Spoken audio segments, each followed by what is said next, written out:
Bersama-sama Syawal telah pun tiba, hati gembira dapat bersama berayakan.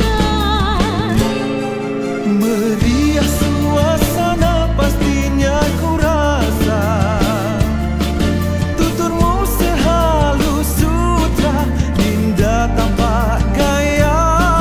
Anda sigap perkasa, tunak suara bijak bersinggah asyiknya.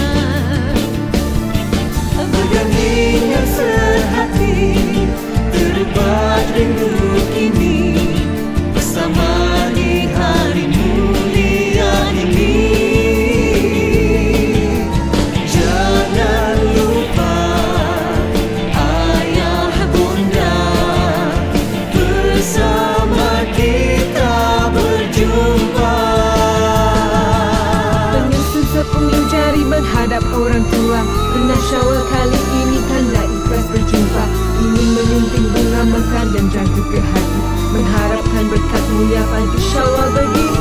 Tanda duka dinda juga mahu datang bertanda, bersalaman mengeratkan sempurna ikatan.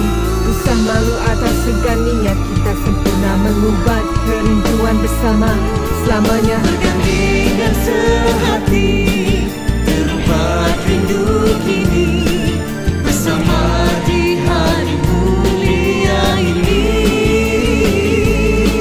Selamat Hari Raya, selamat Hari Raya, terima kemaafan sanak saudara. Selamat Hari Raya, selamat Hari Raya, terimalah kemaafan di hari mulia. Selamat Hari Raya, selamat Hari Raya, terimalah kemaafan sanak saudara. Usah disimpan salam kemaafan, hulurkan untuk disambut dengan kerinduan, hadiahkan senyuman buat yang teristimewa sempena hari raya di Syawal penuh mulia, Syawal penuh mulia. Berjauhan kita sudah sempurna malam, kepangkuanmu akhirnya untuk berhari raya bersama-sama. Syawal telah pun tiba, mau ku pinta semoga tiada sengketa.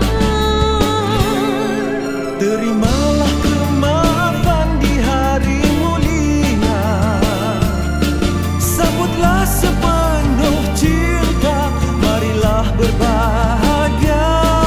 Bersama di hari mulia, Terimalah kemaafan sesama kita, terimalah kemaafan sesama kita, terimalah kemaafan